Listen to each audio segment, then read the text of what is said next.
Energy efficiency in industrial system, जो कि EECA जो हमारा इलेक्ट्रिकल एनर्जी कंजर्वेशन में यूनिट 5th है आपका। तो लास्ट के जो 2 वीडियो लेक्चर हमने स्टडी किए थे उनमें हमने basic industrial code and after that the basic concept of wind generation हमने स्टडी कर लिया था। तो आज हम बात करेंगे अपने इस वीडियो लेक्चर में कि अगर हमारे जो विंड जनरेशन हम यूज़ कर रहे हैं, जो हमारा विंड सिस्टम हमने यूज किया है, उसमें अगर फॉल्ट आ जाता है तो वो फॉल्ट जो है वो हमारे सिस्टम में कैसे अफेक्ट करता है। तो आज का जो टॉपिक क्या है वो है फॉल्ट राइड थ्रो कैपेबिलिटी। किसी भी विंड पावर प्लांट का जो सबसे इम्पॉर्टेंट रिक्वायरमेंट है वो ये है कि अगर उस एग्जिस्टिंग प्लांट पर फॉल्ट अकर होता है तो वो उस फॉल्ट से कैसे अपने आप को रिकवर करता है, या ये कह लीजिए कि अपनी प्री फॉल्ट की कंडीशंस को वो कैसे अचीव करता है।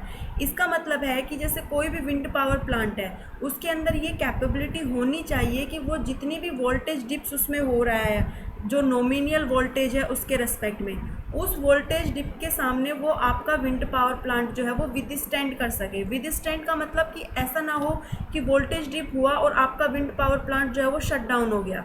ठीक है, अगर ऐसा हो जाएगा तब तो उस सिस्टम की रिलायबिलिटी ख़त्म हो गई ना। तो हमको ऐसा पावर प्लांट चाहिए जो अपने वोल्टेज डिप पे क्या करे, विदस्टैंड करे। ठीक है, मतलब हमारा जो विंड पावर प्लांट है या एग्जिस्टिंग पावर प्लांट है वो सर्टेन वोल्टेज डिप से शट डाउन या शट ऑफ नहीं होना चाहिए, डिसकनेक्टेड नहीं होना चाहिए ग्रिड से। ठीक है, ड्यूरिंग ए फॉल्ट और शॉर्ट सर्किट। तो इसके लिए क्या करते हैं, इसके लिए फॉल्ट राइड किया जाता है, मतलब जो आपका फॉल्ट है उसका स्टडी किया जाता है। तो ये जो आपको जो ग्राफ गिवन है, इस ग्राफ में आपको दिख रहा होगा, इसमें वाई एक्सिस पर हमने वोल्टेज को कंसिडर किया और एक्स एक्सिस पर हमने टाइम को कंसिडर किया। इनिशियली हम मान के चलते हैं कि हमारे सिस्टम की जो वोल्टेज है वो 1 पर यूनिट है। 1 पर यूनिट मतलब आइडियल कंडीशन हमने मान लिया। ठीक है, अब 1 पर यूनिट है तो हमने कहा कि हमारे सिस्टम में हो गया फॉल्ट। अब फॉल्ट कैसे भी हो सकता है, 3 फेज फॉल्ट हो सकता है, 2 फेज फॉल्ट हो सकता है, सिंगल लाइन, कोई भी फॉल्ट है। फॉल्ट हुआ तो आपका जो वोल्टेज है वो डिप चला गया। अब ये जो यहाँ पे डिप हुआ तो ये डिप इतना मिनिमम होना चाहिए, मतलब ये एक मिनिमम कांस्टेंट वैल्यू है जो आपके विंड पावर प्लांट को रखनी ही पड़ेगी।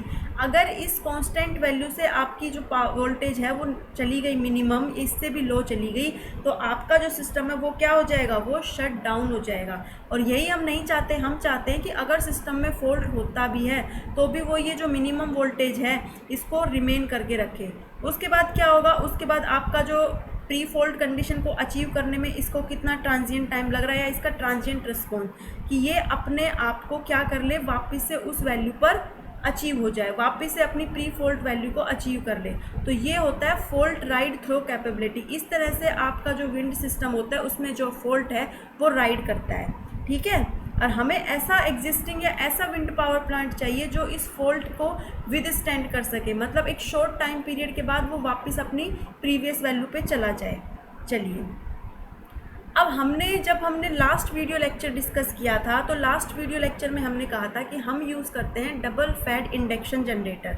ठीक है, अब डबल फेड इंडक्शन जनरेटर ही क्यों यूज़ करते हैं, उसका एडवांटेज यहाँ पे है। देखो, डबली फेड इंडक्शन जनरेटर जो होता है वो कैपेबल होता है जो फॉल्ट राइड होता है उसको कंट्रोल करने के लिए। मतलब जो डबली फेड इंडक्शन जनरेटर होगा वो दोनों डायरेक्शन में आपकी जो फॉल्ट राइड है उसको कंट्रोल करता है, और इसका जो कंट्रोल करने का जो टाइम पीरियड है, या कह लीजिए इसका जो ट्रांजिएंट टाइम है अपनी प्री फॉल्ट कंडीशन को अचीव करने का, वो मिनिमम होता है। मतलब ये कम से कम टाइम में अपनी जो प्रीवियस वैल्यू थी उन्हें रीगेन कर लेता है। ठीक है, अब कैसे रीगेन कर लेता है, देखो, डबली फेड इंडक्शन जनरेटर जब हमने लास्ट वीडियो लेक्चर में इसका कंस्ट्रक्शन पढ़ा था तो हमने पढ़ा था कि जो हमारा रोटर है वो एक क्रोबार और रोटर साइड कन्वर्टर से क्या होता है, कनेक्टेड होता है। एक क्रोबार और एक ये रोटर साइड कन्वर्टर, इसके बीच में कनेक्टेड होता है रोटर हमारा।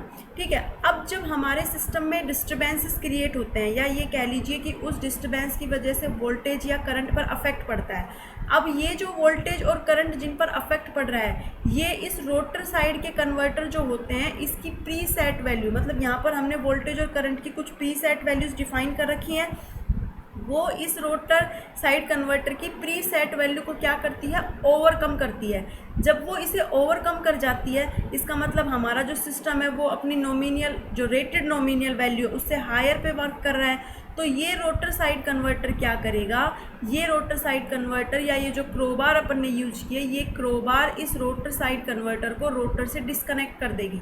अब जब रोटर साइड कन्वर्टर आपके क्रोबार के थ्रू रोटर से डिस्कनेक्ट हो गया तो आगे की जो सप्लाई चेन है वो भी डिस्कनेक्टेड हो जाएगी। ठीक है, चलिए अब जब इसने इसको डिस्कनेक्ट कर दिया तो जब आपकी सिस्टम का voltage again pre fault value को गेन कर लेगा, मतलब अगेन जब हम अपनी नोमिनियल वैल्यू पे चले जाते हैं, उस कंडीशन में क्या होगा, उस कंडीशन में ये क्रोबार जो है ये इस रोटर साइड कन्वर्टर को वापस से किससे कनेक्ट कर देगा, रोटर से कनेक्ट कर देगा, और हमारा जो सिस्टम है वो कैसे स्मूथली रन करने लग जाता है। तो आया समझ में कि डबली फेड इंडक्शन जनरेटर को ही क्यों यूज़ किया जाता है, क्योंकि जो डबली फेड इंडक्शन जनरेटर होता है वो बोथ साइड में, ठीक है, यूनिडायरेक्शनल साइड में क्या होता है, ये हमारा फॉल्ट की राइट को कंट्रोल करता है। चलिए अब हमारा नेक्स्ट है रिएक्टिव पावर कंपनसेशन। अब हमने कहा कि जो डबली फेड इंडक्शन जनरेटर है ये दोनों डायरेक्शन में एक्टिव और रिएक्टिव पावर को क्या कर रहा है, कंट्रोल कर रहा है। अब रिएक्टिव पावर कंपनसेशन की बात करते हैं। तो रिएक्टिव पावर कंपनसेशन क्यों करते हैं, किस लिए करते हैं, ये आप सबको पता है। रिएक्टिव पावर कंपनसेट करने के लिए हम क्या यूज़ करते हैं, शंट कैपेसिटर यूज़ करते हैं। अब देखो जब हम शंट का सबसे पहले हम बात करते हैं कि रिएक्टिव पावर कंपनसेशन क्यों करना होता है, क्योंकि अभी तक हम पढ़ते आए हैं कि रिएक्टिव पावर को कंपनसेट अगर करना है तो आप शंट कैपेसिटर लगा लीजिए। देखिए रिएक्टिव पावर को कंपनसेट करना क्यों ज़रूरी है, होता क्या है कि जो हमारे सिस्टम में वोल्टेज होती है वो किसी भी ट्रांसमिशन नेटवर्क में रिएक्टिव पावर के फ्लो को बताती है। ठीक है, मतलब अगर कोई एग्जिस्टिंग सिस्टम है उसके अंदर आप वोल्टेज को मेज़र करते हो तो वो वोल्टेज उस सिस्टम में रिएक्टिव पावर फ्लो को डिटरमाइन करती है। अब जो डबली फेड इंडक्शन जनरेटर है आपका, वो क्या करेगा, वो रिएक्टिव पावर को कंट्रोल करता है दोनों तरफ। ठीक है, जहाँ पर भी आपका वोल्टेज नेटवर्क सिस्टम से कनेक्ट होगा। अब देखिए हम कह रहे हैं कि वोल्टेज जो है वो रिएक्टिव पावर के फ्लो को कंट्रोल करती है। अब अगर सिस्टम में फॉल्ट आता है तो आपका वोल्टेज डिप होता है, ज़रूरी नहीं है डिप ही हो सकता है राइज भी हो जाए, नोमिनियल रेटेड वैल्यू से ज़्यादा भी आपका आउटपुट वोल्टेज हो सकता है। तो उस कंडीशन पे आपकी जो रिएक्टिव पावर है वो भी चेंज होती है। ठीक है, अगर आपका वोल्टेज ज़्यादा है, ठीक है, सिस्टम में अगर आपका वोल्टेज बढ़ जाता है तो रिएक्टिव पावर भी बढ़ जाएगी, और अगर वोल्टेज डिप है तो रिएक्टिव पावर की रिक्वायरमेंट ज़्यादा हो जाएगी, मतलब रिएक्टिव पावर घट जाएगी। तो इस कंडीशन पे रिएक्टिव पावर को हमें क्या करना होगा, बैलेंस करना होता है, क्योंकि हमें वोल्टेज कांस्टेंट चाहिए कि एक कांस्टेंट वोल्टेज पे हमारा सिस्टम जो है without any oscillation smoothly run करता चला जाए। तो इसके लिए हमें क्या करना होता है, रिएक्टिव पावर को कंपनसेट करना होता है। अब रिएक्टिव पावर को कंपनसेट करने के लिए बहुत सारे मेथड्स होते हैं। ठीक है, हमने पहले भी पढ़ा हुआ है। देखो ये जो टेबल आपको दिख रही है ये एक रियल डेटा है, एक 300 मेगावाट का विंड फार्म है, उसका ये रियल डेटा है। इस रियल डेटा पर आपको दिख रहा होगा ये PCC मतलब पॉइंट ऑफ कॉमन कपलिंग। तो इस रियल डेटा में आपको दिख रहा होगा कि अगर आई साइड पर वोल्टेज दो बस मानिए, एक आई साइड एक जे साइड, मान लिया कि जे साइड की जो बस है वो विंड पावर स्टेशन है और आई साइड जो है वो आपका सप्लाई सिस्टम है। ठीक है, तो आप यहाँ पे देखिए कि अगर वोल्टेज में पॉइंट में चेंज होता है तो आपकी एक्टिव पावर, रिएक्टिव पावर और पावर फैक्टर पर कितना अफेक्ट पड़ता है। तो इसलिए हमें ये बहुत ज़रूरी है कि हम जो रिएक्टिव पावर कंपनसेशन है वो यूज़ करें। ठीक है, तो ये तो था रीज़न कि रिएक्टिव पावर को कंपनसेट क्यों करते हैं, कि small variation in the voltage will cause a large disturbance in the active power and reactive power. Okay, चलिए अब रिएक्टिव पावर कंपनसेट क्यों करते हैं ये पता चल गया। तो अब रिएक्टिव पावर को करने के मेथड क्या क्या होते हैं। तो अगर हम शंट कैपेसिटर की बात करें तो देखिए शंट कैपेसिटर बिल्कुल ऑब्वियसली यूज़ होता है रिएक्टिव पावर को कंपनसेट करने के लिए, या वोल्टेज को इम्प्रूव करने के लिए, या पावर फैक्टर को इम्प्रूव करने के लिए। लेकिन अगर आप एक सिंगल कैपेसिटर यूज़ कर रहे हो और आपने वो सिंगल कैपेसिटर एक पर्टिकुलर रेटिंग का अपने सिस्टम में लगा दिया, इसका मतलब आपको पता है कि आपने अपने सिस्टम की फोरकास्टिंग कर दी कि आपको पता है कि आपके सिस्टम का आउटपुट इससे ज़्यादा नहीं जाएगा, तभी तो आपने फिक्स रेटिंग का कैपेसिटर वहाँ लगाया। लेकिन अगर हम बात करें रियलिस्टिक सिस्टम की, अगर हम बात करें अपने विंड जनरेशन की, तो विंड जनरेशन की बात करेंगे तो विंड जनरेशन में तो जो हमारा आउटपुट या इनपुट होगा तो वो किस पे डिपेंड करता है, वेदर पे डिपेंड करता है, हमारी जो वेदरिंग कंडीशंस होंगी। अब वेदरिंग कंडीशन पे जब हमारे सिस्टम का इनपुट डिपेंड कर रहा है और इनपुट वेरी करेगा तो आउटपुट भी वेरी करेगा, तो हमें रिएक्टिव पावर के कंपनसेशन के लिए भी ऐसी डिवाइसेस यूज़ करनी पड़ेंगी जो इस वेरिएशंस को कंपनसेट कर सके। ठीक है, क्योंकि हम फिक्स्ड अमाउंट ऑफ कैपेसिटर तो लगा ही नहीं सकते, क्योंकि अगर आप फिक्स लगाओगे तो वो तो वैसे भी रेगुलेट कर देगा। तो इसके लिए यूज़ किए जाती है फैक्ट्स डिवाइसेस। फैक्ट्स क्या है, फ्लेक्सिबल एसी ट्रांसमिशन सिस्टम। अब फैक्ट्स डिवाइसेस में कौन कौन सी फैक्ट्स डिवाइसेस यूज़ होती हैं, एसवीसी, ठीक है, एसवीसी और स्टैटिकॉम।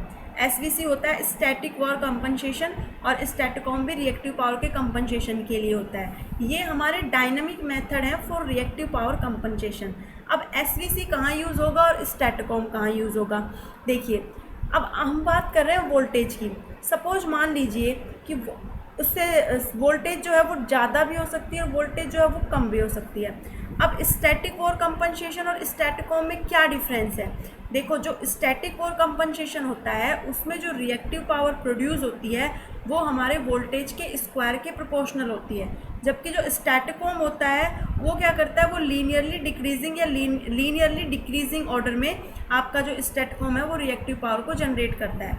मतलब अगर हमारा वोल्टेज नॉमिनल वोल्टेज से लो होता है तो उस कंडीशन पर रिएक्टिव पावर को कंपनसेट करने के लिए हमें क्या यूज़ करना पड़ेगा, स्टैटिकॉम। क्योंकि अगर आप स्टैटिक वार कंपनसेशन यूज़ करोगे तो वोल्टेज का कोई लो वैल्यू है उसका स्क्वायर जो अपन करेंगे वो तो और भी लो वैल्यू आएगी ना, और भी लो वैल्यू।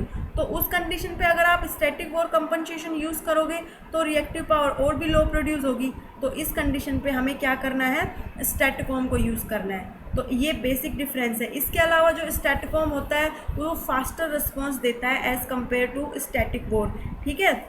इसके अलावा क्योंकि स्टैटिकॉम जो होता है उसमें कोई भी डिले एसोसिएट नहीं होता थायरिस्टर की फायरिंग में, ठीक है। इसके अलावा जो आपका जो ये स्टैटिकॉम है ये क्या करता है, ये लीनियरली डिक्रीज्ड होता है, तो ये क्या करेगा, मोर कैपेसिटिव रिएक्टिव पावर को प्रोवाइड करा देता है ड्यूरिंग द वोल्टेज कोलैप्स। मतलब वोल्टेज जो है वो बिल्कुल अगर कोलैप्स होने वाली है तो मोर रिएक्टिव पावर को ये प्रोड्यूस कराता है।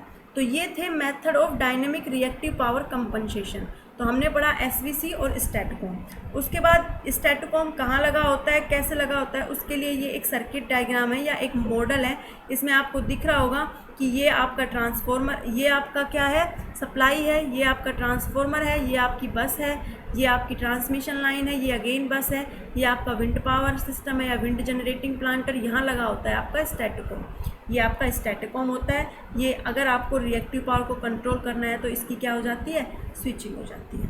ठीक है स्टूडेंट्स, तो हमने देखा कि कैसे हम रिएक्टिव पावर को कंपनसेट करते हैं, क्यों ज़रूरी है, और कैसे एक विंड जनरेटिंग सिस्टम में फॉल्ट जो है वो ट्रैवल करता है। इससे जो नेक्स्ट हुआ वो हम नेक्स्ट वीडियो लेक्चर में डिस्कस करेंगे।